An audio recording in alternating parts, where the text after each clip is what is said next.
Ladies and gentlemen, welcome to the latest edition of the Jobber Knocker podcast. As always, is Nestlemania. Alongside for the ride is a man that was caught touching his wife's butt on TV. JC, sorry, I'm a little frazzled this morning. What? Really? Well, you see what Beth Phoenix said? She Really? was like, she went, stop that. Don't touch my ass on TV. Because You're gonna make me do this podcast in a suit without any time to prepare, and you expect me to have a good performance? That is unacceptable. Unacceptable. All right, let's go. Ladies and gentlemen, this is the Jobber Knocker podcast. We're a little bit off kilter today, so it is what it is. There's a lot to talk about. We have a lot to discuss here, a lot of positives, a lot of negatives. Let's get right into it. In the shine, always in the shine, like Mandy Rose. JC, this is your topic of discussion most of the time because you're the positive. I'm the negative charge. Let's do this. You said it. It is all about Mandy Rose. This is the Mandy Rose podcast we're going to talk about today. But actually, we're going to talk. There's two major themes on the two major shows. There's two major stories. There's two major guys that are absolutely beloved right now, and they're all involving around the same similar thing. One's coming sooner than the other, but yeah, it's between the Roman Reigns, Sami Zayn segment on SmackDown and the Cody Rhodes, Paul Heyman promo on Raw. We were serviced this week as wrestling fans in terms of storytelling, in terms of fucking why we watch this shit, because we have two of the more compelling stories at the same time. And I think it's kind of, we've obviously had plenty of times during WrestleMania season where there is someone who is a short-term opponent and a long-term opponent, but this one is just like, it's so good. Both stories are so good. Both guys are like so hot for different reasons, going against the biggest thing in wrestling, as we've heard a million times. It is really cool. So we can start with either one. We'll start with Monday, since that just happened. It's fresh in our mind.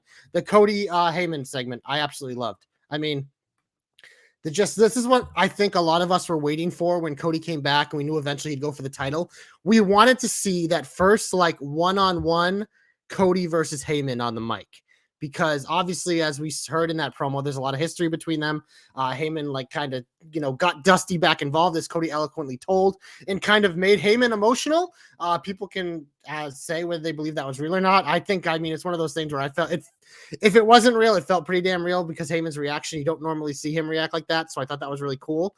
But the thing about Paul Heyman is there ain't too many people better in this business who are great at just fucking turning that page, transitioning to where they need to go, and him delivering the line that has really set this feud from, as Cody said, not just being about Cody going for a pair of titles, but now it is personal when he said that Roman Reigns was the son that Dusty wanted instead of the one he had.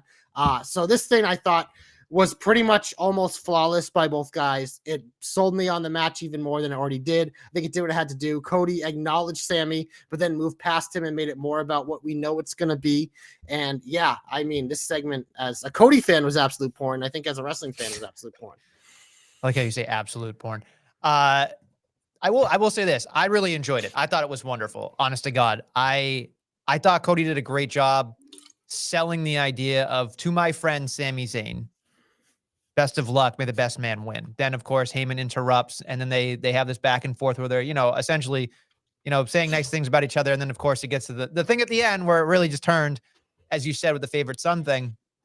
But the one thing that was, and again, I'm not trying to be super negative about it because this was an A+ segment. There really was nothing really wrong with it. I'm curious your take about this, JC, in terms of just doing a segment like this when we're only, 2 weeks away from Elimination Chamber? Do you feel like, because for me, this is how I felt. So I might be on my own island of irrelevancy. So it's, yeah. So for me, I looked at it like he went and he was like, Sami Zayn, go out there and win, buddy. And then it was just like at the end of the promo, he was like, now you've made this personal. I'm going to take the titles from Roman. So now he's overlooking Sami. And I like you just discussed, we know that the end game is WrestleMania, but Sami is so white hot that in my mind, I'm watching this going, well, you just fucking told me Sami. Like, I know Sami's not going to win, but I'm going to enjoy Elimination Chamber no matter what. But I just, for some reason, that little crumb irked me so much where it was like, go get him, Sami, but fucking I'm going to go after Roman Reigns. And like, I just feel like this could have happened directly after Elimination Chamber. It didn't need to happen right now. I know Cody has nothing really to do for the next 2 weeks, but it's just, I just felt like that was a little bit of a, like, it could have been a little bit different because this could have aired 2 weeks later and we still would have thought this was amazing. Yeah, but I still think like it's one of those things. It's like the Roman Cody thing, like, and Roman mentioned Cody's name for the first time on SmackDown. We'll get to that as well. Like you have to start it. And the reason why I like the timing is because even though we know it's going to be Roman, but you want to plant that little bit of like seed of doubt being like, but what if it isn't? And I think it's one of those things. So you acknowledge it, but obviously Cody is across the ring from Paul Heyman, who represents Roman Reigns. He's not across the ring from Sami Zayn. So, and as Cody said it in his promo, and this was the big thing for me, he's like, I'm going to WrestleMania. I'm there. Roman, like, it's assumed that you will be there, but it might not be. It could be Sami. So it's one of those things like Cody knows where he's going. So as he said, he's like, I would love to face my friend Sami Zayn, and I wish the best of luck, and I hope you win pretty much. But at the same time, he also knows his opponent might be Roman Reigns, and the guy across from the ring from him is Paul Heyman, who represents Roman Reigns. So that's the guy he has to go after to sell this match and do it. So I thought it was nice because it's one of those things. I'm sure, because we know how a lot of like big meetings work with stuff like this. They were probably all like right away. A lot of the people in that room were probably like, Cody, you can't mention Sami Zayn. You pretend like it's not there. You just reacted on you. Like the people love you. You don't want to like whatever. And Cody was probably like, no, we don't like, that's not, because I think Cody and I think Triple H is probably the same way. They probably think like, no, you can't. Like Vince, this is something Vince probably would have just ignored because he tries to push it the way it is. It's like, no, you have to acknowledge it because this is a real thing. And you acknowledge it. That's what you do. And it is what it is because it's there no matter what. The people know this is there. So by ignoring it, you look like an idiot, and you're just you're creating something. But if you acknowledge it and you say what it is, it's like, you know what? This is a match that's happening. Roman isn't guaranteed to face Cody. Cody's guaranteed to face the winner of this match. So that's why I thought it was well done. I thought the timing here was good because, like you said, you don't just want to have Cody just come out and do his rah rah, I'm the American Nightmare like promos. Like we've seen those since he's been back. It's like he knows where he's going. He needs to have that target on WrestleMania and continue to be ready. And that's why I think it's this like Roman Reigns didn't come out yet because Roman Reigns is focused on Sami Zayn. But Paul Heyman is his representative. Paul Heyman's job is to cover all his bases. This was an important base for Paul Heyman to cover this week. Well, it definitely makes me want to see the match now. Not that I didn't want to. I want to see the end result of him beating Roman Reigns and have the championship. It's selling you on a right feud between them. Like why it's like Cody said, it's like you made it personal because Cody said right before that, he said, this was about me chasing the title. That's the story, and about me getting it from my dad, for me, for my family, for all the fans, like just for this, for like everything. But he's like, now I have a reason of why I want to take it from Roman Reigns because you just fucking made it personal. So that was the piece that they needed to really turn that thing up. And I thought they did it in one segment because both these guys are masterful. And I'm going to throw this out here just because I like discussion with you. And I think you know that this is a respectful question to you, not necessarily to shit on Cody Rhodes. I saw something online that really bothered me. So I'm curious how you feel about this. It was a picture of Cody Rhodes and it said, they asked The Rock, they asked Austin, and they settled on Cody. And that made that person write out like, well, that makes me feel like they don't have that much confidence in Cody because he was the third option. Let me put it this way, because you can also read the same reports where it was like Cody was getting a shot no matter what, but it was like, will it be 2 matches for Roman instead of 1? It appears now we're just doing the 1, but if something like that were to get out and you say that Cody wasn't the choice, what are you doing to him narratively? You're making it be like he's even more of a babyface. Like this isn't the guy the company wanted. Historically, when that happens, Daniel Bryan, Kofi Kingston right now is Sami Zayn. What happens in Nestlemania? The crowd wants it even more. So, I mean, whatever. Like, there's going to be a million gajillion reports and the fucking morons who literally, like, it's funny. Like, on Saturday, there was a report that came out and it was rebuffed 2 hours later by the guy with the initials BA. He's a fucking moron about NXT. So it's just like, you can read whatever you want with these things. Maybe some of them are true. Maybe some of them are half true. But it's just like, a lot of the times when we get some of these leaks, you can look at them and be like, that necessarily could be something where they're trying to do something in particular. And Cody actually commented about The Rock too, where he said, with all respect to you, we have two guys with much better stories than you right now, buddy. So stay away. So it's just like, that's the WWE isn't dumb. And I think especially now where before you can make an argument with Vince that he would purposely try to like go against things. I think guys like Triple H, Shawn Michaels, like these guys, I think are very aware of everything that is going on. So I think they use it. And that's why a lot of these things we've talked about as Triple H took over, leaving little breadcrumbs around with little things because he knows these are things people are talking about. So we need to at least reference them to be like, we acknowledge it. We understand it. And maybe it'll factor into what we do. Maybe it won't. And that's what I think is really cool about the state that WWE is in right now. Okay. It's fair. I just wanted to ask because I saw it and I thought, what an interesting it is. And it's interesting. It's a very interesting. And again, there's no right or wrong answer here because we don't know anything, obviously. But it's nice to speculate. And that's what we do here. We speculate. Going on, you said there was two parts. Yeah, we go to SmackDown because Roman Reigns, he wasn't involved in this Cody Rhodes segment. His counsel was. Roman Reigns is full speed ahead with Sami Zayn, and he came out on SmackDown, and I love this because by saying one word, you made me fucking love this even more. When he called Sami greedy.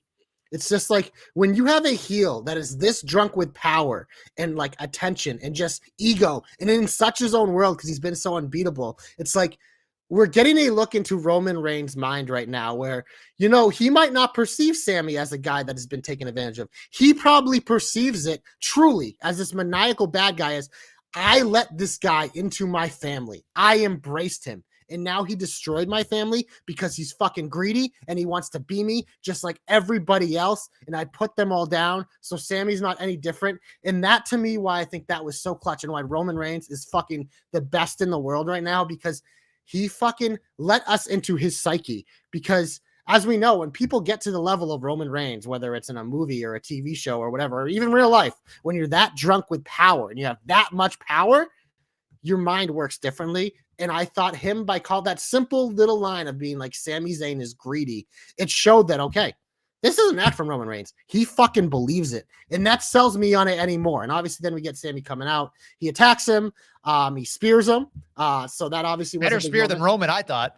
It was a pretty good spear. But here's my thing with spears. And I'll say I'll say this a lot when I watch spears because obviously yes, there's some people doing very well. I think Lashley does a very nice spear too. But a lot of it to me is about who's taking the spear and how they sell it. Roman Reigns has given out enough spears. I think he knows how to sell the damn thing too. And I think that it's one of those things. It's like you need to give a good one and you need to be able to take a good one. So that's why Dolph Ziggler's the GOAT spear taker. But I thought that was a beautiful spear. I don't know, Christian with Goldberg back in the day. Christian's the GOAT of life. But I'm just saying in terms of like current guys in recent memory. Ziggler, the reason why that Goldberg feud I fucking loved was because of Dolph fucking Ziggler taking spears. Yeah. No, I tend to agree. And the other thing I think our boy Ray pointed out when he was in the corner, not with a microphone, and they turned up the volume and he was saying, you ruined my family. I'm going to ruin you in front of yours. Another look into his head.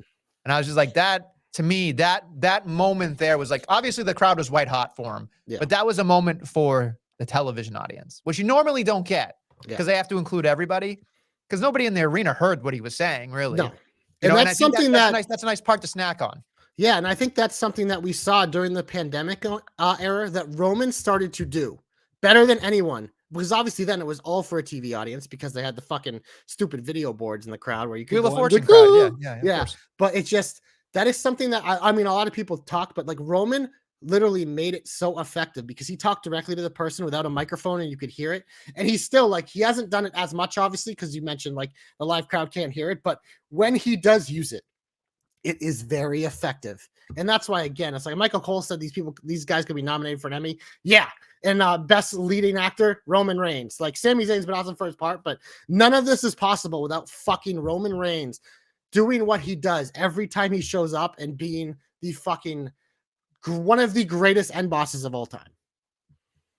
I still don't think we'll appreciate it till he's long gone. No, of course not. We're gonna look back in 10 years and be like, holy fuck, we were spoiled. Yeah, I really do agree because we can say Rock, we can say Austin, we can say Hogan. Roman Reigns is in the conversation. In terms of especially a heel run, it's Brock Lesnar was a great end boss because he was unbeatable. Roman Reigns is unbeatable, but psychologically, I don't think we've seen like this is like I say Randy Orton level type of shit in terms of how good it is as a heel, but obviously Randy was much different type of heel. Like what Roman is doing as this just psychological, powerful fucking like overlord, emperor type figure. I don't know if it's ever happened before. And I think when we look back, we'd be able to have that conversation. I'll be curious. We'll probably have to have a different conversation for a different podcast, but I'm curious of like, in terms of the gimmick, like we know that like there's the people's champion, there's the rattlesnake babyface, the tribal chief has to be up there. Like just that character, that version of him. Like we love Cowboy Brock for different reasons, but you know, the tribal chief has just been amazing. Just, and I don't even know what you can do after this. Like if he is really gone, like that. I think it's one of those. I think it's. I mean, we're not because I actually had this conversation with our boy Cap yesterday because we were talking about some of the stuff. He caught me in the hallway, but off guard. No, it wasn't off guard. I didn't hear him. Apparently, it was yelling. I didn't hear him because I'm usually in the zone when I'm there, just not paying attention. But we had the conversation where it's like the expectation is that I think he's like done after that, but I still assume he's still going to be part-time. He'll show up for some big events. They'll probably do some things, but yeah, I wouldn't be surprised if honestly, if he didn't even come back till like the next year, because I think about how long this guy's been working, and we know he's already been the part-time. We kind of saw it during the Money in the Bank time last year where he like fought Riddle, but around that, like he worked like 3 dates in like a 3-month span. And that's part of the reason why Sammy came into this, because the Usos kind of became the main event attraction on SmackDown, and they brought Sammy in to kind of give a new level, and then Roman would just be here and there. Obviously, right now he's here pretty much every week because it's WrestleMania season, but it's one of those things with him not being champion. He doesn't as much have that responsibility, assuming he's not going to be champion, that I think he's going to be a full part-timer, and he might just become like John Cena did at the end, just show up at big events and then you're gone. So yeah, huh? It's interesting. Yeah, very interesting. Something else I wanted to say that I thought was definitely, shine for me was watching when I was watching Monday Night Raw. I just enjoy Cowboy Brock, in general. But God damn it, when he was saying stuff like, "I was trying to hunt," all I could think about was Bobby Who. Like he hit that who like King of the Hill. Who? Like it just, I like the fact that Brock Lesnar hates people or just doesn't like dealing with people, and then seeing him go out and entertain 16,000 people in Orlando like that is fascinating to me. Absolutely fascinating. And then he gets to his wife and he's like 5 or 6 hours after. And then I'm thinking about Bobby Lashley, and it was like, he knows how to get his point across. He's an amazing businessman. But then Bobby Lashley comes out looking like a fucking billionaire. I mean, like I watched, like when he came out, I thought to myself, he has come so fucking far from dun, dun, dun, dun, dun, dun, you know, with the fucking, you know, the whole pose and the pyro and shit, with, you know, being Trump's handpicked guy to beat, you know, Vince McMahon and Umaga, to this is like completely different person. And when I watched it, I was like, man, we're like, I feel weird that it's happening at Elimination Chamber a little bit. Like, I feel like it's cheapened because we can't get it's in Canada, which I think is cool. I think that's the thing is I just want the fight pit, and no, we're not going to get it with the Elimination Chamber hanging, but I just feel like this is the end of this. But it's the third match. Yeah. I mean, in my estimation, I feel like Brock Lesnar wins, but Bobby Lashley has to still look like a hoss. I don't know. It's very compelling television to me. Well, what I love about this feud is because both guys are baby faces, but they're both capable. They're both capable of getting heat. I mean, Bobby Lashley's more of a babyface than Brock Lesnar. Like that dude, like the reactions that he's been getting for like a year. And even when they try to like give him more of an edge, like he's still getting cheered. Like when the fucking Brock mentioned his name, the place went nuts. When his music hit, the place went nuts. And as we know, like Brock, whether he's a babyface or heel, always gonna get a reaction. So it's just one of those things. It's like these guys are two larger than life athletes. They're fucking hosses. They're fucking top card guys in their own right. And it's just like that we've seen it with their chemistry. And we've seen Lashley was a guy that Brock probably didn't want to work with and didn't really have respect for such a long time. But now I think Brock looks at it as like, this is my rival right now. This guy's fucking cool. I love facing him. And I think it's just one of those things like it took so long because we've seen this evolution of Bobby Lashley. Like he's one of those guys where literally like none of us liked him when we were younger, when he was getting those pushes, because he wasn't very good. He wasn't good on the mic. He wasn't good in the ring. He didn't look like a badass. But like, as we've mentioned, ever since the Hurt Business and then his run as WWE champion with MVP as his mouthpiece, we've seen Lashley get more comfortable.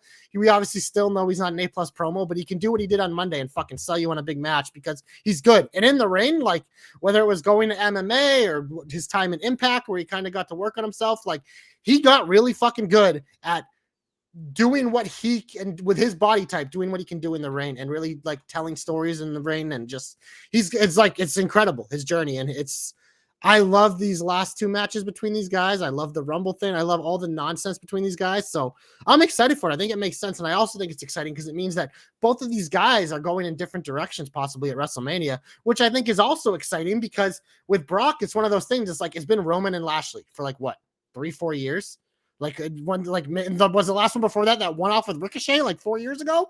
Like, so it's exciting knowing that Brock could be facing someone different at WrestleMania this year, which is cool. And same thing with Lashley. Like, we have all the intrigue. Obviously, the other thing that I really loved on Raw was MVP is full on with Cedric and Shelton this week with the Hurt Business. They got a big win over Alpha Academy. So it's like, does Lashley go back there, or are they all going to go against Lashley? Because we know Omos is still lurking. They have a history. It's just, there's so much cool stuff around both these guys. And I love that they're just going to fucking beat the shit out of each other in Canada. Yeah, it'll be, I mean, Brock's from Canada now, so I'm assuming that it'll be a little bit different up there for him. Because he'll be saying, by way of yada, yada, yada, the place will explode because he's from Canada. Also, Joe, go fuck yourself. Yeah, I'm not even gonna dignify that with a response. Michelle McCool is a better wrestler than Nestlemania. I agree. She's not enough for me. Anyway, so anything else that's positive in the shine here for you? SmackDown, we had one of the best pre-produced crossover things they've ever done. Because a lot of times when they do this bullshit, it's fucking dumb and I fast forward it. But the fucking NASCAR segment with Judgment Day and Ray in the New Day was so much fun. And Dom and just fucking the insults being thrown back and forth. And then them in like the cockpits with the car was just like, there was nothing that I saw coming, but it's one of those things where it's like, this was something they were forced to do by Fox. And they made it into fucking good TV. A lot of times when they do it, they just send like the Big Show or some babyface, just like, oh, look at them here doing it. It's a waste of fucking time. But they made it a fucking part of an angle. And they continue every time Ray and Dom are on screen together. I am full fucking chub because I don't know what's going to happen. All I know is that fucking he's going to be mean to Daddy, and Prison Dom's just going to be a fucking stud. And this segment was so much fun for something that normally and like historically in WWE when they do these are complete throwaways. To me, it might have been the best thing on SmackDown. Wow. It was so good. I loved it. And that includes the Sammy and Roman thing, which I loved. I chuckled because when I saw it, I went, "This is JC City right now." Like it's so good. It was, and I started laughing like, when he said the old man thing while he was driving. I was just like, "Who's the old man?" I'm like, "This guy is so fucking funny." And then like, of course, like Ray can't wrestle right now. He's probably injured or a small injury, minor injury, whatever. But obviously they didn't drive, but it was just funny that like they made it seem like they drove, and then of course like they fucking had to push each other around afterwards. I'm thinking to myself, okay. We got like what 2 months before WrestleMania, so then it's going to start cooking. Like it's going to get real good, real fast. So I'm really excited to see where it goes. But like you said, they took something that they needed to do, and they did a great effort with it, and it was hysterical, absolutely hysterical. And I just think the Judgment Day is just a vehicle, not necessarily on the level of the New Day. They're getting there. But they're getting to a way. They're getting to a level in which you could hand them anything, like the New Day. And I mean this is a compliment. You can give them something and they'll make it better than what you imagined.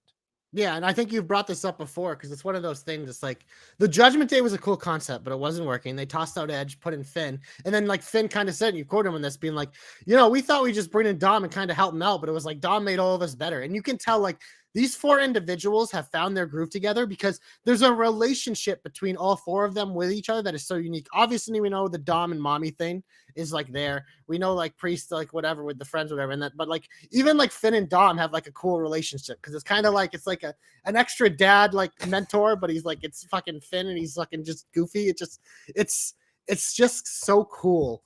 They're just cool. Even like when they lose, they look cool. We talked about it before. There was a run where the Judgment Day was just losing, but they still were fucking cool. And I enjoyed the segment on Monday because we knew we were getting Edge and Beth. We thought it would be Rhea and Dom, but I kind of love that it's Finn and Rhea because it kind of keeps Dom safe for his feud with Daddy.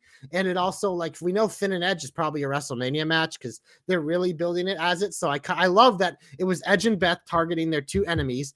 Rhea was out touring, so she didn't have enough respect for Beth to show up, which I thought was cool. And then obviously, Priest got his thing in a great match with Dawkins, we can talk about in a moment, where he qualified. So it's like every member of Judgment Day has something exciting going on right now, which I think is really important because it like when I look at Raw, it's Cody Rhodes, Seth Rollins, and it's Judgment Day for me. and Bianca Belair obviously too. She's just not really have much to do right now. But those are your 4 major acts on the show, and a big reason why Monday Night Raw is entertaining most weeks.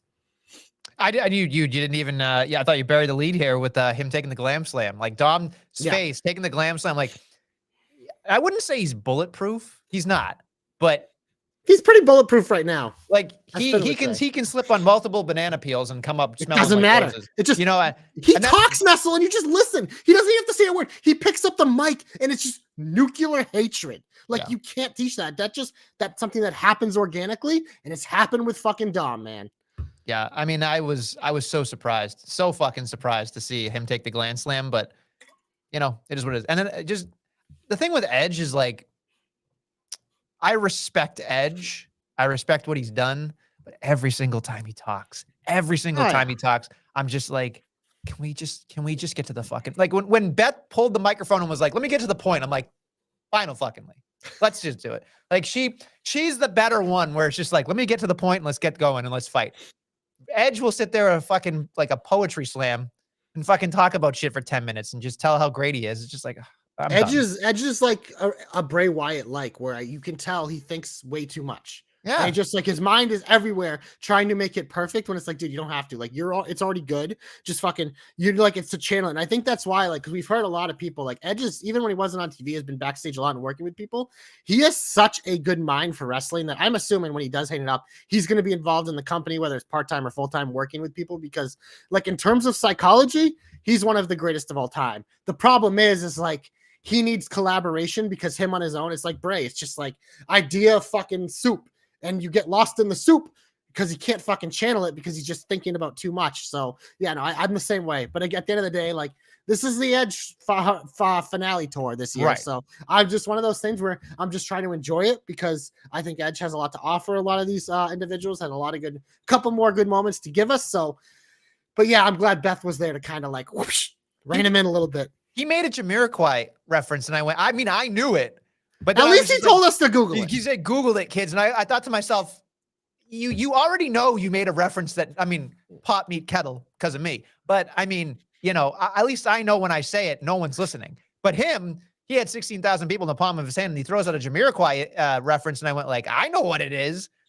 And it was hysterical. But then I thought like, you purposely said this thing that you thought was funny. Yet you knew at least 14,000 of those fans had no fucking idea who you're talking about. He's old, man. He's in his 50s, and I get that. But God damn it, like, what the fuck? Like, come on. Like, I don't want to shit on him because I do like him, like, in the ring, and I do think he's very overqualified to do what he's doing. The other thing I thought about, too, was I don't think he's done until Cody Rhodes and Edge tie up at least once.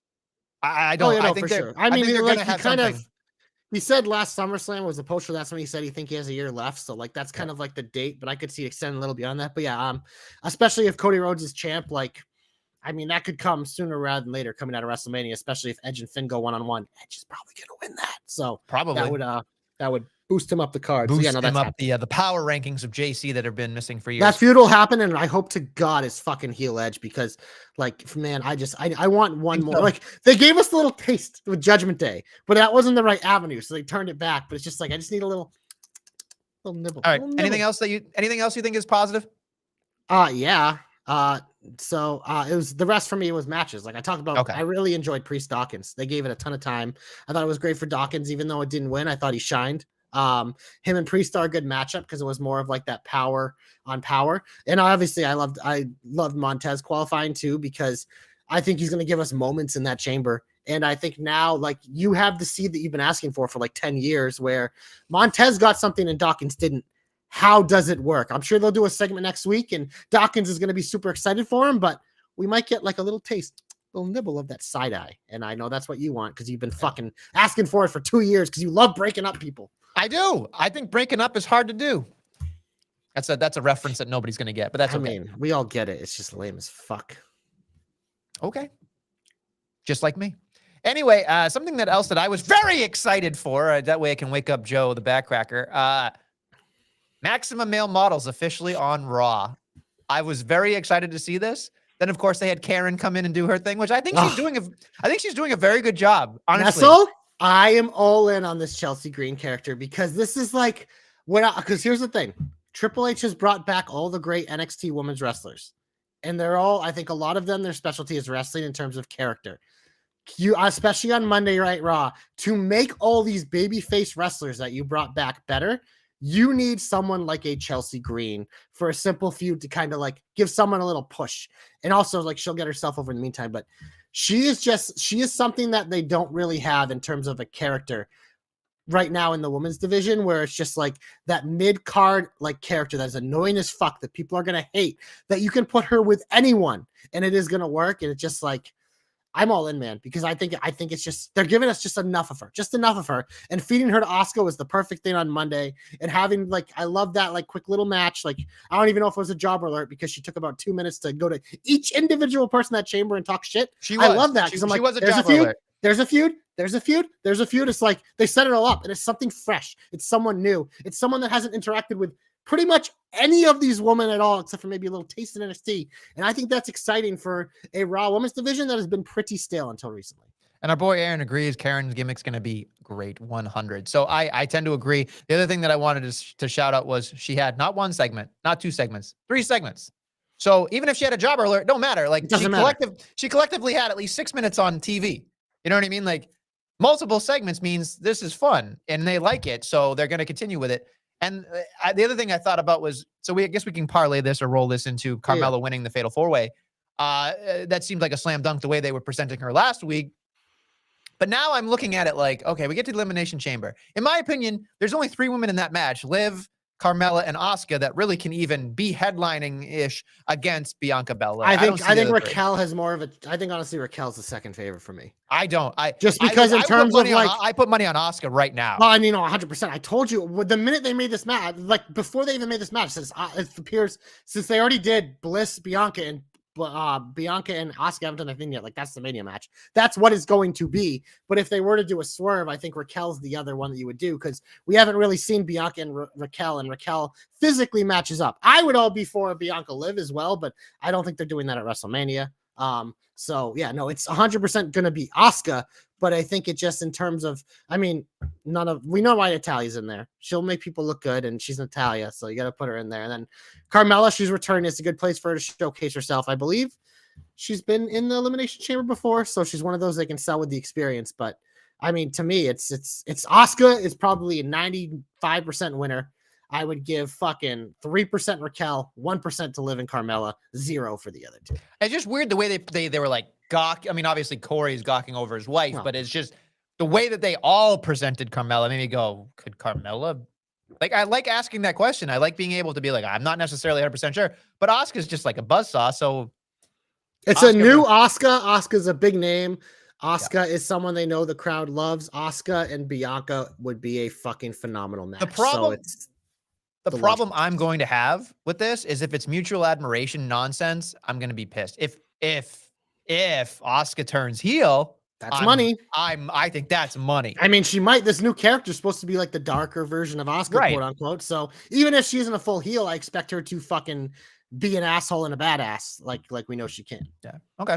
That's fair. That's fair. I just wanted to make sure that we had that conversation. Anything else, or you want to get a heaty? I mean, I know you're going to transition off this, but I'm going to say it because I think it's fucking true, and the crowd will tell you it's true. And most of the things I see are true. If like we get upset with hodgepodge tag teams, but Braun and Ricochet are fucking fun, man. You got big, little, fucking speed and size. It's just like, they're just 2 of the more guys that get crowd reactions for different reasons. Like, they're a fun tag team. They're a good one-off for the Usos. They are just like guys that deserve to be on TV.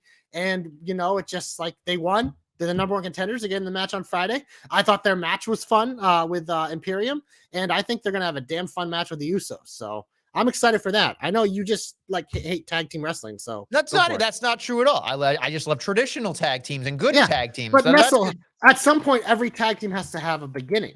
I understand that. But we hated Sheamus and Cesaro at first too. What did the Bar become? The Bar became one of our favorite tag teams of the last decade. You should beat some tomato cans, not be thrusted into a fucking tag team tournament halfway through the tournament and then beat all the best tag teams. No, here's why the tomato can thing is dumb. Braun Strowman won the tag titles with a fucking child.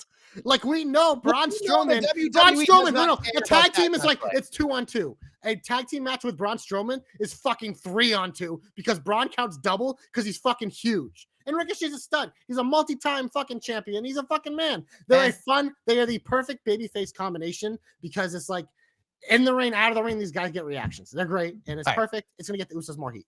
All right, before we get completely negative, I do want to say this thing that is very compelling for Friday, at least. So it's the Usos defending the SmackDown championships against those bald and beautiful bastards. And then do we know if Jay shows up? Is Solo going to be a substitute? Or do we do something that I would love to see? I'll blow this ridiculously stupid hope right now. I would love to see Jimmy go out there by himself, try to win. Jay comes in last minute, tag splash, and leaves. Doesn't say a fucking word to anybody. That's a tough sell. I would love that. It's a tough sell for Jimmy to survive against fucking Braun. No, I know, but just the idea of like Jimmy walking in by himself and then not knowing it, like looking back at the entrance, like, is he fucking here? Like, what's going on? And then Jay just comes in, tag splash on Ricochet because you can't have Braun lose his little Usos.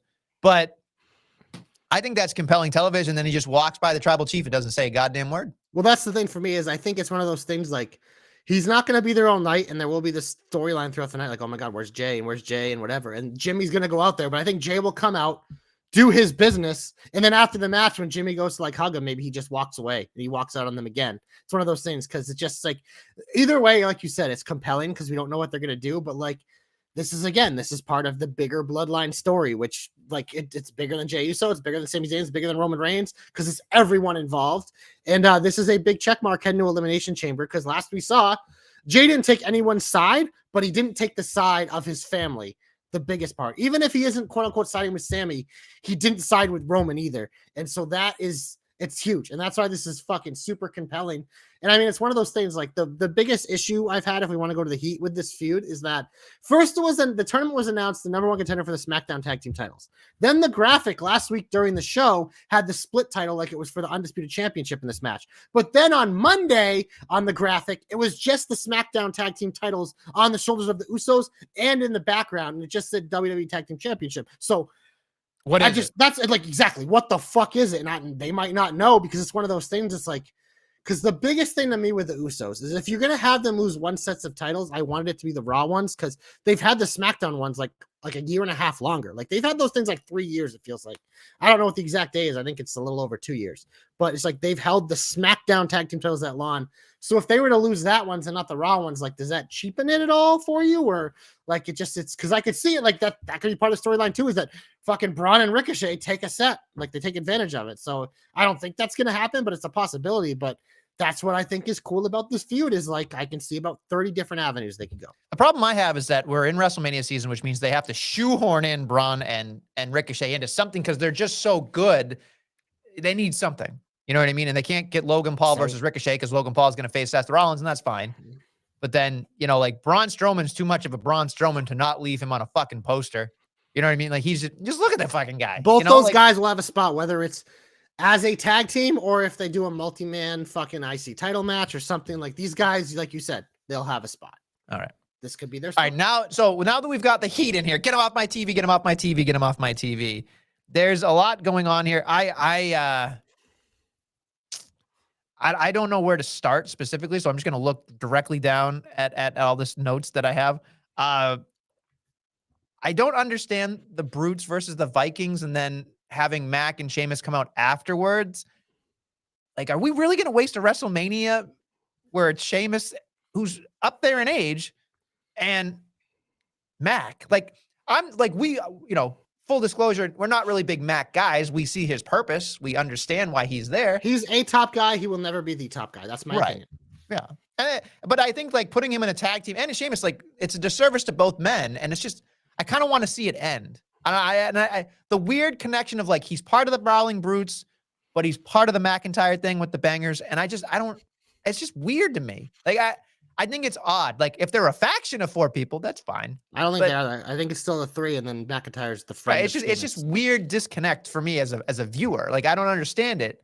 They don't do a good enough job. They don't have enough time on SmackDown. They just don't. I don't think they know either. Because it's one of those. I think for me, I think it's one of those things like, if it's Gunther and Brock, then it's fucking Gunther and Brock. Whether like, you know what I mean? That means I think either way, I think these two guys are involved in the IC title, whether it's at WrestleMania, maybe they do a triple threat or they do a 6-man or whatever, or it's one of those things where they do that triple threat maybe before, maybe on a SmackDown after Elimination Chamber with Gunther, and one of these guys wins, and then Sheamus and McIntyre's one-on-one at Mania or something like that for the IC title because Gunther's facing Brock. Like it's a lot of it. I think it depends on that because I would be surprised if it was them and the Vikings at WrestleMania. Woof. I don't think they're doing that because it's a long ways away to build this fucking match, especially when I think they already beat them in the first round of the tournament. But it just like it feels like maybe they're sacrificing the Vikings to prop them up because maybe it's like there's going to be like a fatal 4-way tag team match. Maybe Braun and Ricochet win it, and maybe Sheamus and McIntyre are part of that match. Like, which I do not love. I do not love. I don't want Sheamus and McIntyre, yes, they work as a tag team, but all this tag team I think has done is devalue, like as you mentioned, the actual tag team, the Brawling Brutes.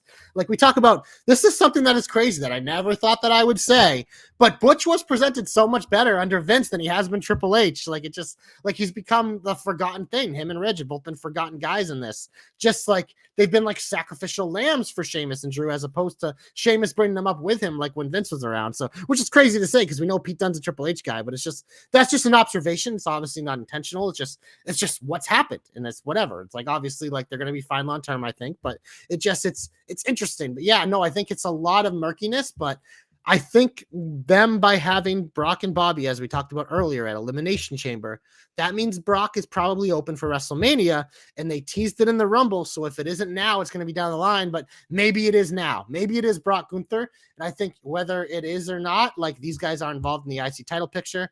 So I don't know. Maybe this is the device to kind of set some dissension with them. I don't know, but we'll see. Okay, that's fair. It's very odd. Like I said, it doesn't make sense to me on a television level, but you know, what do I know? What do I know? Moving on to something that I thought was kind of the drizzling shits. The cage match was a main event. I mean, come on. What did you expect? No, I know. I mean, a fucking cage match, and it's a cage match where you can escape. So more, yeah, a blood feud, but you can win by walking out a door. Yep, great. Not a blood feud then. Fuck off. It was tough. It was tough. I mean, I commend both people for doing what they could. Yeah, I tried. You know, but I don't give a fuck about this feud either. No, I mean, I don't give a fuck about Damage Control. I don't give a fuck about Becky Lynch right now. It's what about Lita? Lita came out and saved Becky. Her idol saved her, and we're probably gonna get some sort of a tag. I mean, look, I'll say this. It's something for Becky that's a big deal. Right. Which is like she's obviously not going to be involved in a title picture. And if Bayley's involved, it makes this a big deal for her. And if they involve Trish, like it's cool on a level and it's something that fans will love. The story hasn't been good. And this kind of feels like, I don't know. It's not going to be something at the top of my interest level, whether it's at Chamber or Mania. Because the Chamber card is fucking loaded too. No, the other thing I just thought of, like now that you said that, right, that it's already loaded. What if it's Trish? Like we talked about this before, it is Trish, Lita, and Becky against Damage Control because it is in Canada. Trish Stratus, Canada, slam dunk, right? Like that seems like a normal layup there. So, and thank God that we would blow that on Elimination Chamber than we would at WrestleMania. It's just interesting because at Elimination Chamber, we have the 2 Elimination Chambers matches, which will be long. We have Sammy and Roman, which is going to be very long. We have Edge and Beth versus Finn and Rhea. I've never seen a short Edge match. So that's going to be long. Brock and Bobby doesn't need to be long, but we're already looking at 5 things right there where 4 of them are going to be long. And there might be something else added here. So maybe this is it. Maybe this is what is added because it doesn't appear Bianca or Charlotte will be defending their titles at Elimination Chamber, but Bianca Belair has become like she's just waiting. She's just waiting. It's one of those things. It's like, and I saw things last week. Remember they advertised her for the show and she was never on, and people were fucking apparently really pissed in the arena. And like, I guess Bianca like met up with people after, but it's just like, it's one of those things. It's like Bianca's beaten everyone except for Asuka. So they're setting up Asuka, but it's just like they have a pay-per-view to fill before. Bianca's just waiting. You know, she's waiting. It's in the spot. Like she's literally beating everyone. And so she's literally just waiting. It sucks, but it's one of those things that's like, they know Bianca's going to be fine. So they're like, oh yeah, we can sacrifice her being at the forefront because when we get to WrestleMania, she'll be at the forefront and people love her. So it doesn't matter. But at the same time, it's just kind of like Charlotte's kind of the same way. She beat Sonya this week, whatever. Like Sonya, it was a decent match. I did not enjoy it, but it's just like Rhea picked Charlotte. So Charlotte's just kind of waiting until WrestleMania as well. It's weird that because Roman's the guy who usually is waiting. He's the one having to defend his title before WrestleMania and not the other 2 champions. So it is kind of interesting. Our boy, the Joe Stopper says Sammy and Roman doesn't necessarily have to be long. You're telling me between the entrances, how over Sammy's going to be, and all the fucking gaga and chicanery that's going to happen, that isn't going to be fucking lawn. It is going to be so lawn. It's cinema, baby. So Yeah, exactly. It's a movie. It's not about an actual match. Special is what but it is. You know Roman's going to want to have an actual match with Sammy too around this shit. So it's like it's not just a match. Like the match itself, they'll probably 15 to 20 minutes, but the entrances, the bullshit, whatever happens after, it's just like this thing could be 45 minutes. I think the crowd is going to fucking make this very much like The Rock and it's gonna be fucking awesome. Just them staring for 4 minutes at each other. You know what I mean? Like that's one of those things where you will remember, like you remember Rock and Hogan at WrestleMania because it was WrestleMania. You know where you were. I think you will remember where you were for this matchup. Like, and that's my big thing with this, with people being upset, like, oh, Sammy, like the faction of people who want it to be Sammy WrestleMania. It's like, what do you think is bigger? Like, you can say WrestleMania is bigger because WrestleMania, but Sammy is going for the title in his hometown off of one of the best stories ever. And as Roman said, I want to kill you in front of your family and embarrass you like you did me. Like, that is fucking, like, it's monumental. That is, again, why I said it is so cool right now how we have these two fucking stories with two contenders, and they're both fucking amazing. Sammy's is so amazing, and they found it perfectly. Like, it's in his fucking hometown. That's so fucking cool. Yeah. It's so cool. Yeah. All right. Anything else, Heedy, or you want to get hopeful? I mean, the last thing I have to mention is, I mean, maybe I could turn it into a hope. I guess I'll turn it into a hope. I don't know how I'm going to turn it into a hope because I'm really depressed. It's glorious. You're my only hope. Baron Corbin's getting treated like fucking the jobber again. He gets thrown out in the Royal Rumble easily. He fucking lost clean to Dexter fucking Loomis. Like, not a jobber alert though. Oh, wait, it was almost. It was almost. It's one of, and again, like whatever. Like I get it. It's part of the story. And here's the thing. I love Sad Sack Corbin. But if it's the same as it was before, it can't be as good as before because it won't be as natural. So it's like, this needs to be different, but the same in the same way. And I saw you actually like asking a question on Twitter. I saw it before we getting on. I was trying to do my prep for NXT and AEW and all the nonsense they have this week. You said, can Corbin be an effective babyface? And it's one of those things where obviously, like I put him in the Miz category where, like, yes, there can, like we saw with the Miz, he had that great run. We didn't see him with Corbin. He was Sad Sack Corbin. Like he was a babyface for a very short amount of time, despite being fucking an asshole. It's just like that happens naturally sometimes.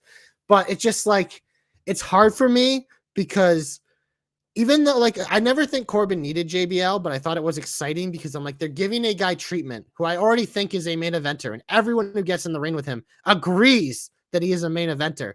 But it's just like JBL could be that thing that could really cement him there and put him up there in the post-Roman Reigns era, as once again put him as a top heel and potentially win a world championship in the next calendar year. But now you have had this. And instead, they've just fucking done what they've done before and destroyed him. And now he's like dead in the water again, which, again, we loved Sad Sack Corbin. And Corbin, we know Corbin's one of the most chameleon guys they have.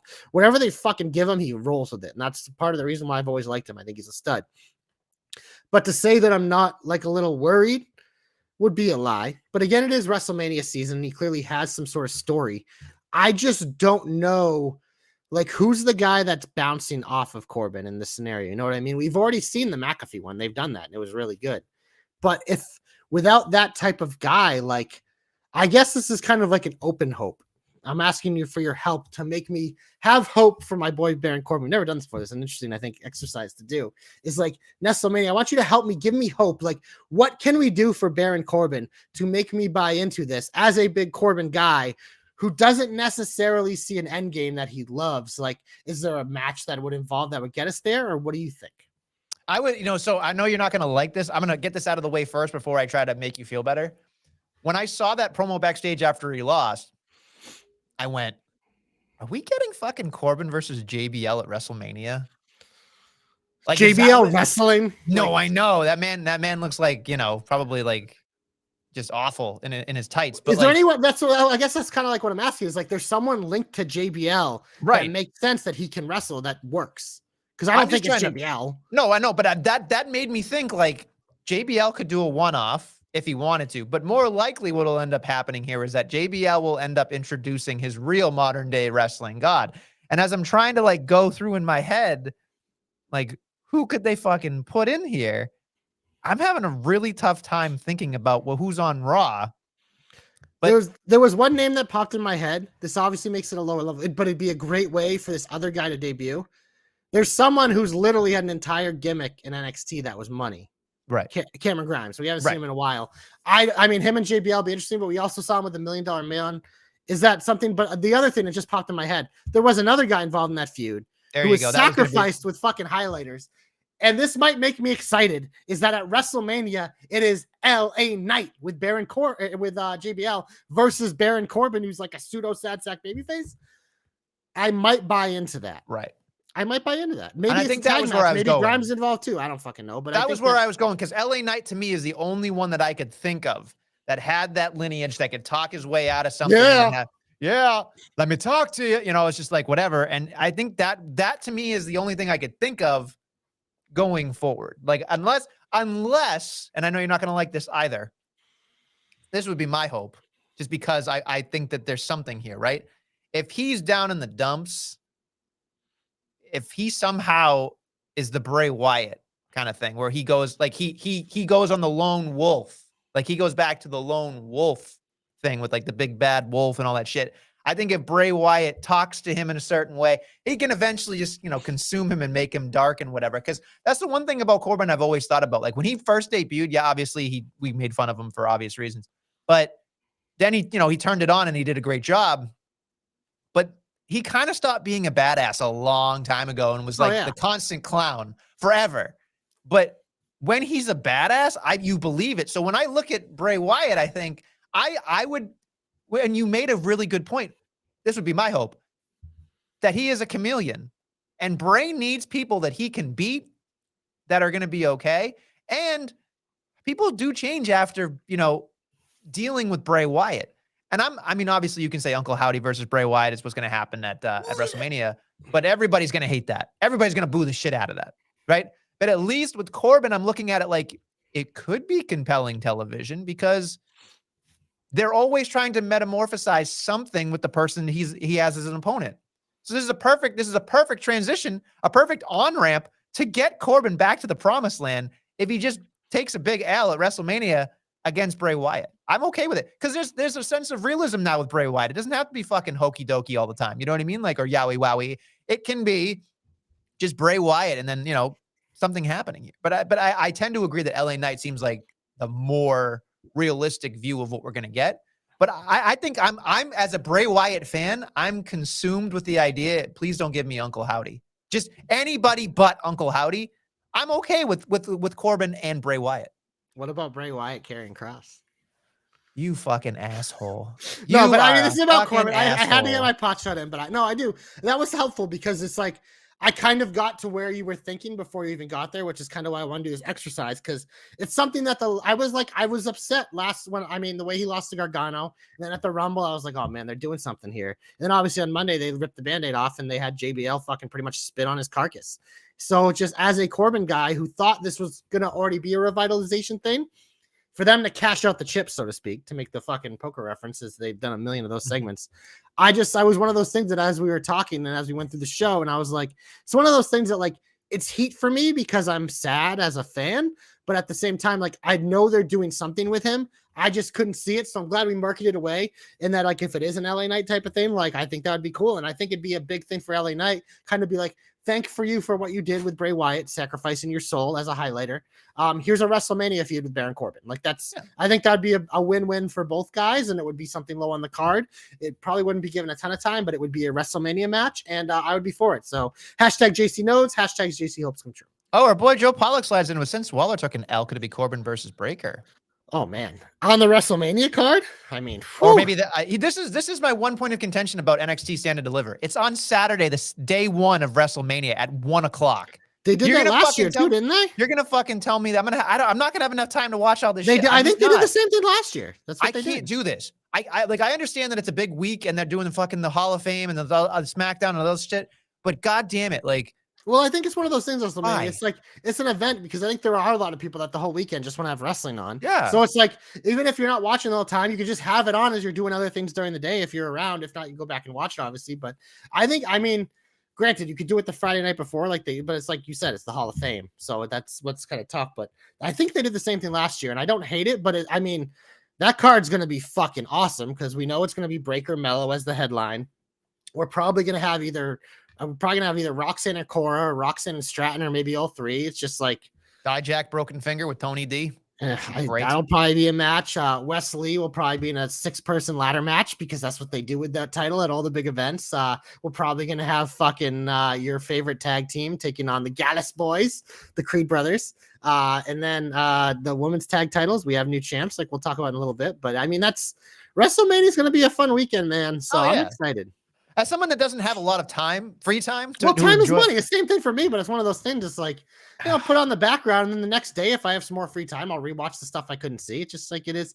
But there are some people that want it to be an entire weekend, and that's what they can have. It's exhausting. Yeah, you have to admit it's exhausting. But that's because we pretty much we cover it, quote unquote, as analysts. Yeah, and we try to see everything. Like the week to week is exhausting. That's so many. To put in perspective, my day yesterday, I work a fucking long shift of work. I come home, all I want to do is go to bed so I can wake up and be productive and get ready for my next day of work. But for the podcast, I have to watch Raw, but I don't want to just fucking fast forward through all of Raw because I want to be able to intelligently talk about it. So I have to pay attention to it. I sometimes half fall asleep on my couch. That's why a lot of times the main event, I get fucking something like Becky and Bailey. I'm fucking falling asleep because I don't give a fuck about it. So it's just it's exhausting week to week for me. For at least WrestleMania, with all the good shit going on, can power through, baby. Power through. All right, I think we're good. We did our hopes here. Co-hope. I thought that was kind of cool. Co-hope. That was an alley-oop of a hope, maybe a little bit. I assisted. I liked it. Yeah, we were on a team for once. That was great. Now we're going to go back to things that are normal. My comeback goes to, I can't spell. So Carmella, I was going to do F-A-B. F-A-B-U-L-O-U-S. I'm too tired to spell. I am excited to see her. I'm excited that they're presenting her like a big deal. I like the orange and the snakeskin. I mean, orange is my color, but God damn it, was that fun?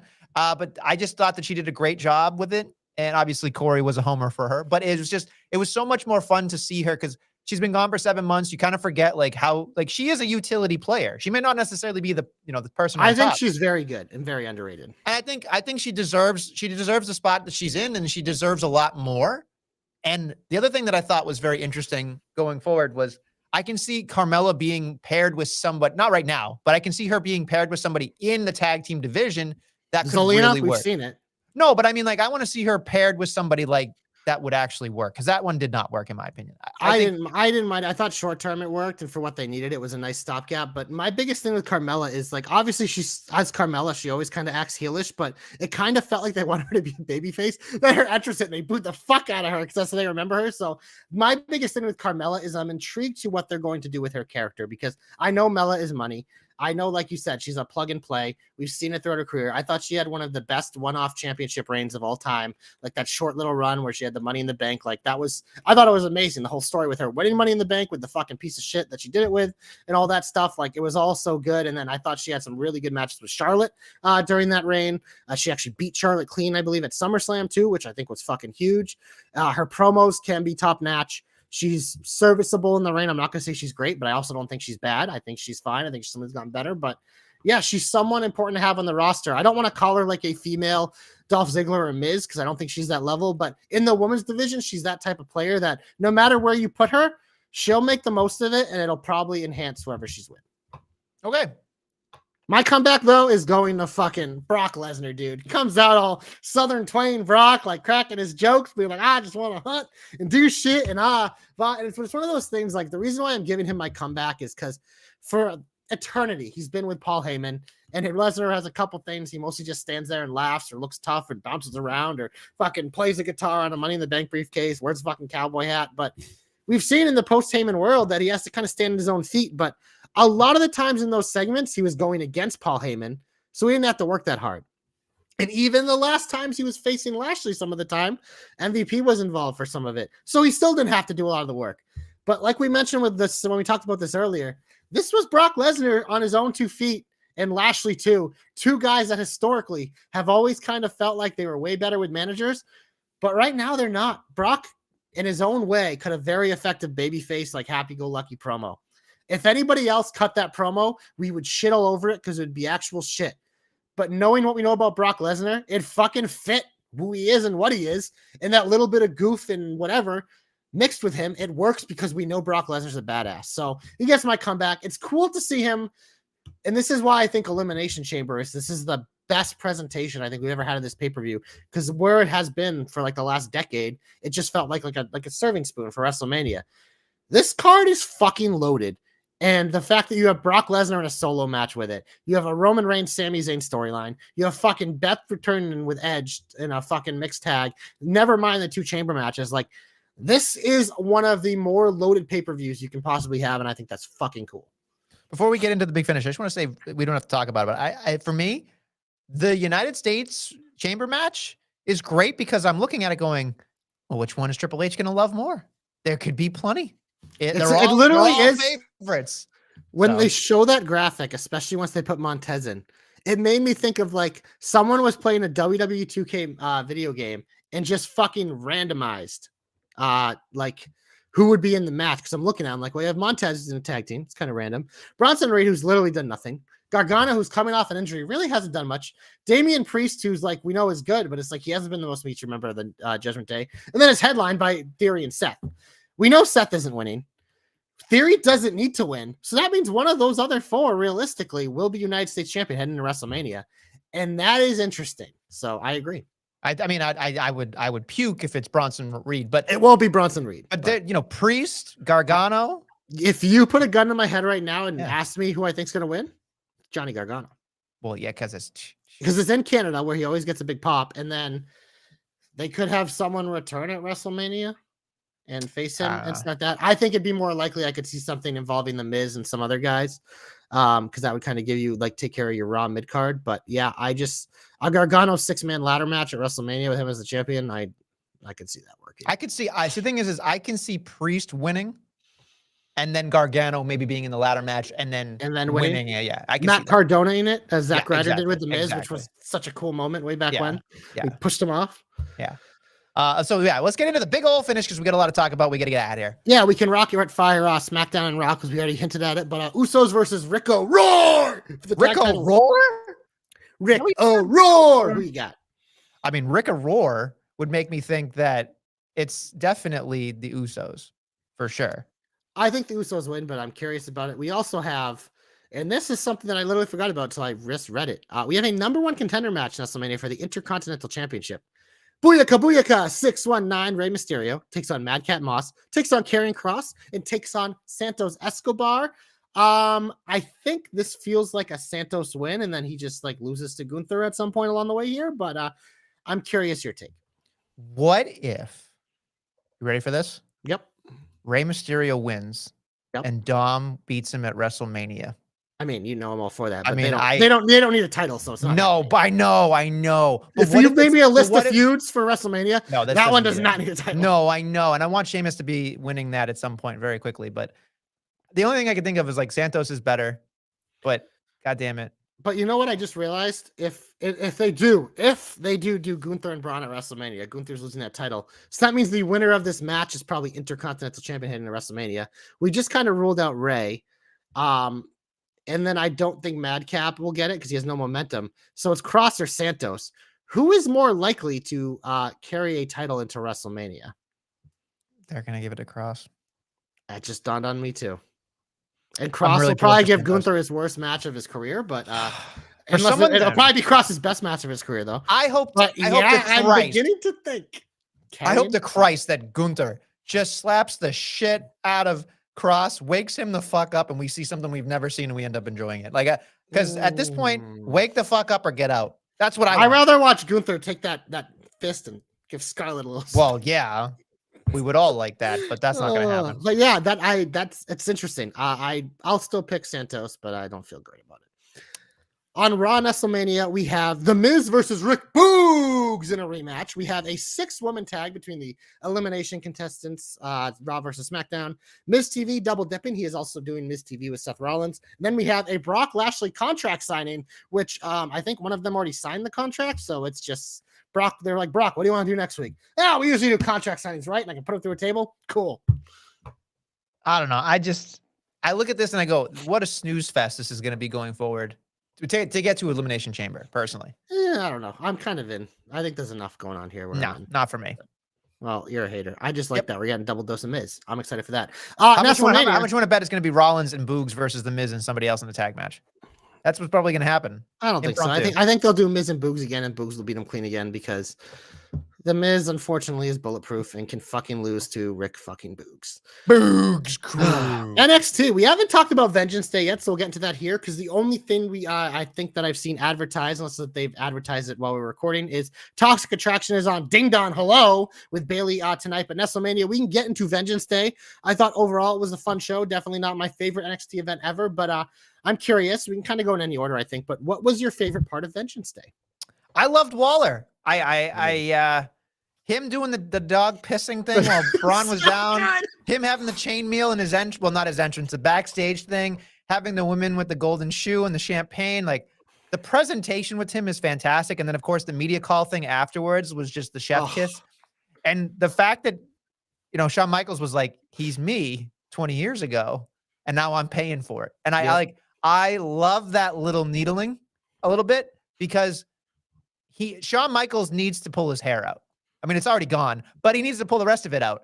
And I just thought Grayson Waller is the perfect anti-authority heel for Shawn Michaels. Like, I know we're never going to get Shawn Michaels versus Grayson Waller. Are we not? Because it literally, as you said that, I was like, because I'm looking at it. If we're doing Mellow Breaker, and I'm looking at a lot of the other top guys, unless if he's just in the ladder match and maybe wins the North American title, but it certainly feels like Waller's ready. I don't know, but when you said that, I'm like, oh my God. He's gonna wrestle Shawn Michaels at fucking WrestleMania with the NXT. No fucking way. No. If it was ever gonna happen, the way they did that, it was just like, man. And this would be like the only time I'd be like, it fits.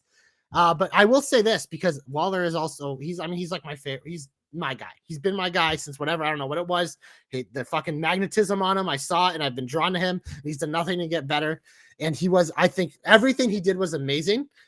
But I will say this: for as amazing as Waller did, he could not. I don't know what's going on with Braun, if he had something like fucking in his personal life or whatever, but like he looked like an absolute fucking robot for most of this feud. And in that match, everything that Grayson did was amazing.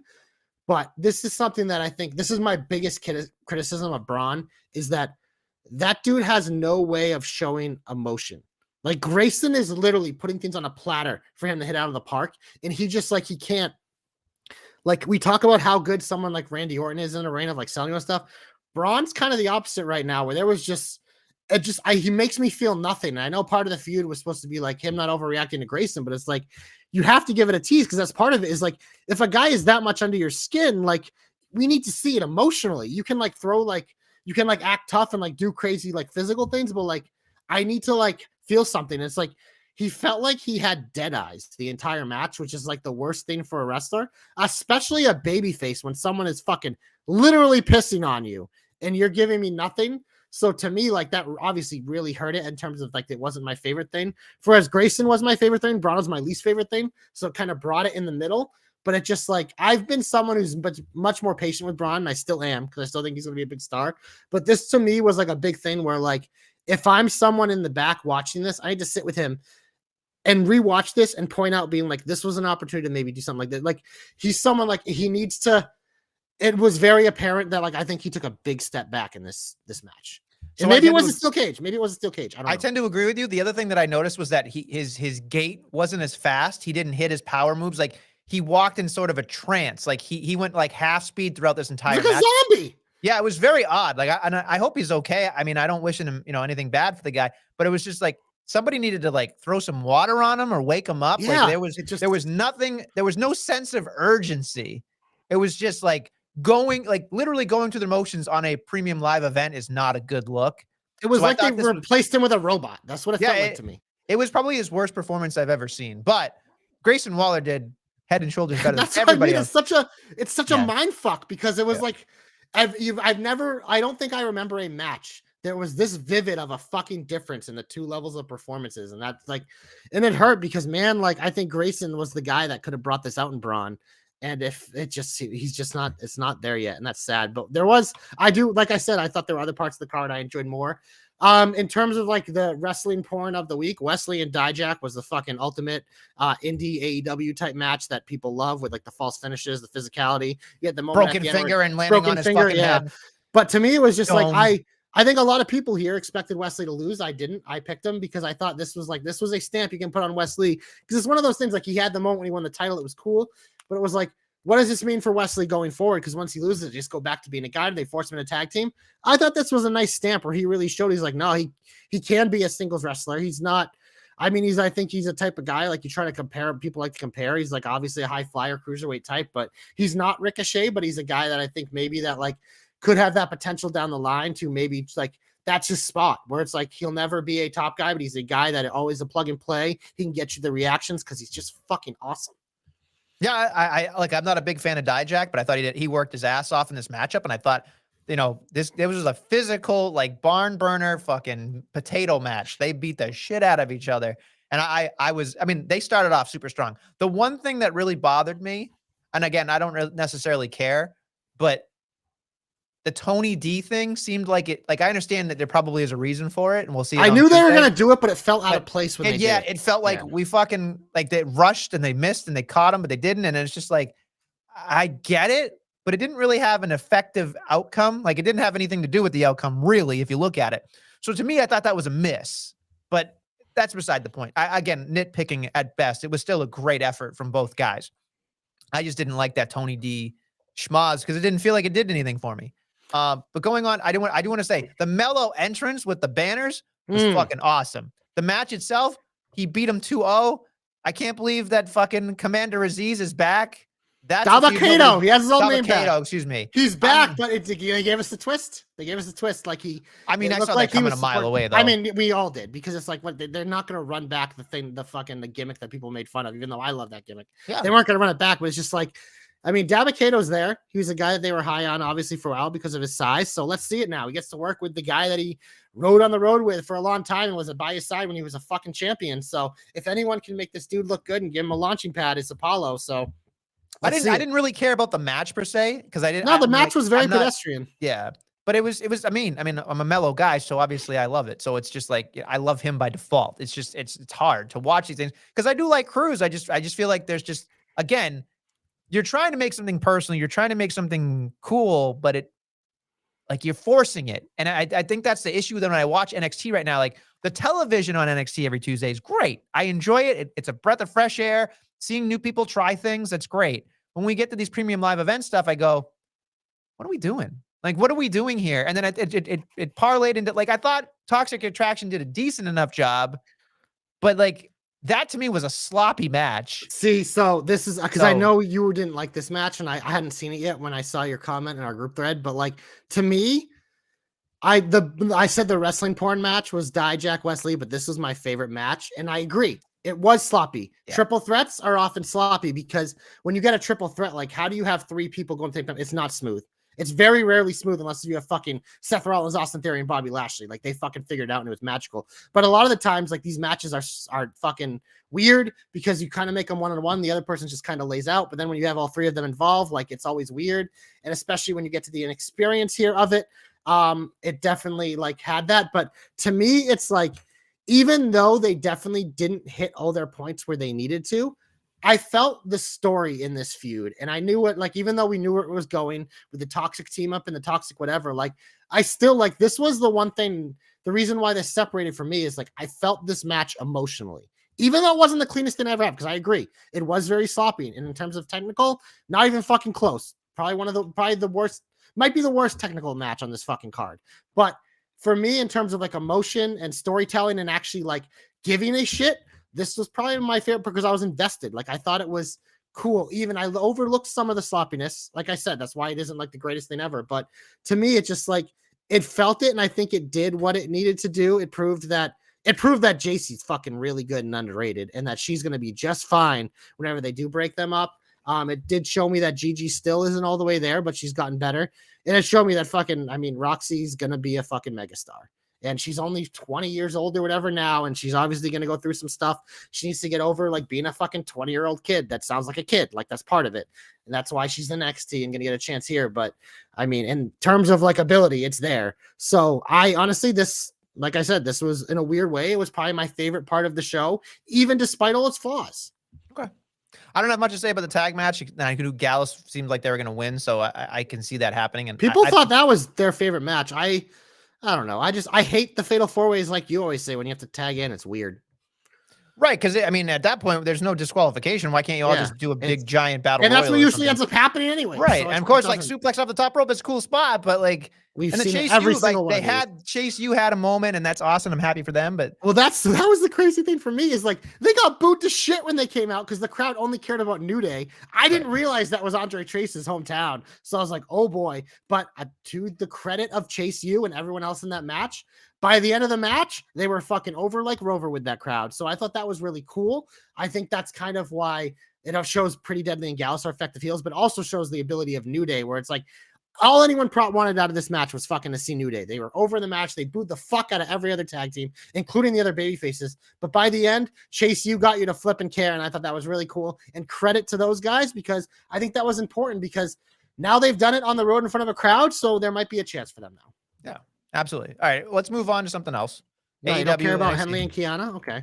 No. So I do care. I'm excited, but like we talked about, they're the only ones on TV, and I feel like Chance and Katana aren't on TV. So like this is it. Chance and Katana are going up, so they're just. Or Chance Katana is the same person. Kanan and Katana are going up. I always want to say Casey, but it's just I felt this was too soon. I would have flipped it here, but that's just me. But yeah, I think Fallon Henley's a star, so I'm all in. Like I think they're both really good. And I love the old pictures of seeing them both on Dark too. Because I think Kiana was in the Spears Breeze Academy, which is cool too. But we do have to talk about AEW and this fucking. I mean, even our boy Cap was an AEW guy. It's called the product dog shit lately because it has been. Because every single fucking storyline sucks, including MJF, which is crazy that the fucking Tony Khan found a way to make the best thing you have fucking terrible with this stupid bullshit. And this week he's wrestling Takashita and Brian is wrestling Roosh because they want to put me to sleep, I guess. People love wrestling. It doesn't make any sense, but they love wrestling. I do too, but it's when you say people, but it's like it's that small niche audience. Yeah, like it's their audience. It's why it doesn't grow. It's why it's at 900,000 and not going any higher. Ding, ding, ding. And it's just, and for those of us that want a little more, like I appreciate the good wrestling, but it's just like, at least before with like MJF and the Acclaimed has been fun stuff, but right now it hasn't been good. Like Acclaimed and the Guns, like it's fine, but you don't believe the Guns. It's that, and it's just like Billy Gunn's been such a big part of it, and now are they just flipping them again? Like I don't know. They're gonna make them turn and have them win. Like, do you think anybody's gonna care about the Guns being a tag team champions? That's why it's like that's the title match this week. I think storyline wise, it makes sense for the Guns to win, but man, it just. I don't know. There's got to be some other shit to drop here because if they just do that, like, I mean, AEW usually is very pedestrian with their booking, so it'll probably happen, but I need something more, man, and I don't think I'm going to get it. How'd you feel about your boy Joe winning again last week? I said this to Cap, too, because it's just like that TNT title match is a fucking shit show, and that kind of is the representation of AEW's booking, where it's like they get some heat with Darby getting the title back, and he's defending it, and people are all about it because they've been doing nothing with Darby forever. And Joe already has a different title, and him and Wardlow doesn't feel like they need a title, but now it's just back on Joe, who's probably just so he can fucking give it back to Wardlow at the next pay-per-view, and we're back where we started. It feels like we're running in circles, and it just, I don't know, that match too, like, I don't know, man. It's tough to watch. So what else is on the program this week? This week we have a fucking 6-person tag titles. The Elite taking Top Flight and AR Fox. That'll be 32X for me. We have Jamie Hayter in a title eliminator versus the Bunny because we haven't had one of those in a while, but whatever.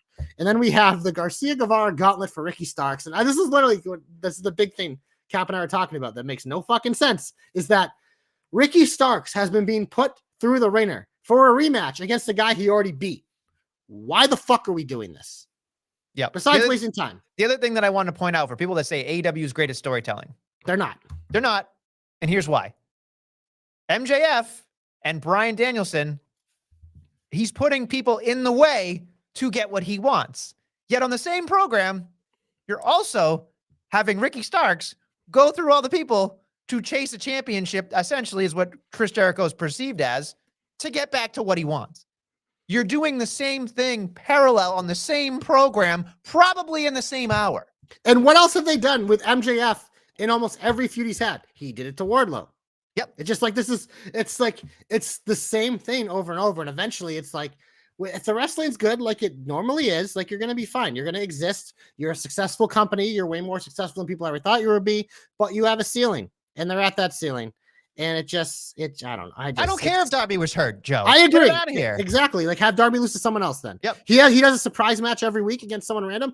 Why not fucking have a dude that you're trying to push like fucking Rush's sidekick there, who formerly 10. I don't even know his real name. What if in a surprise he fucking wins the TNT title? You know, just I don't want that, but I'm just saying, like, as an example, it's like AEW has a massive roster. Oh, here's a better idea, Nestlemania. Who is the guy? Who is probably the best of the recent ones from the past year, moving from WWE to AEW that actually kind of worked, even though I've been very critical of him, but who literally like had the big thing. They were the tag champs. They broke up. He got a faction, and now he's just not on TV except Swerve, for absolutely. Swerve. I agree. Why not have Swerve Perfect. beat Darby last week? Swerve's a guy like with what he's been, his crossover appeal, and as much critical as I've been with him, he's fucking one of your bigger guys you should have on TV every week. They've done nothing with him. So it's fucking infuriating, man. I don't know what the fuck goes on in the back there, but if they're all yes men, well, Tony Khan need to hire a no man, because you need someone to fucking like. I think you do a lot of things great. You obviously have historically, like you built this company, you built a lot of stars that weren't stars before, but like you're at a point now where you're in a very deep rut, and you need someone to walk in the back and be like, "What the fuck you're doing? This is wrong. We need to do something different." That's what needs to happen right now. Yeah, no, I totally agree with you. I do not look forward to Wednesdays anymore, and I used to. No, it's a shame. So, all right. Anything else? Want to get out of here? Let's get out of here, bro. All right. Well, thank you for listening to this week of the Jobber Knocker. We'll be back next week with more Jobber Knockery. And Rick, oh, roll!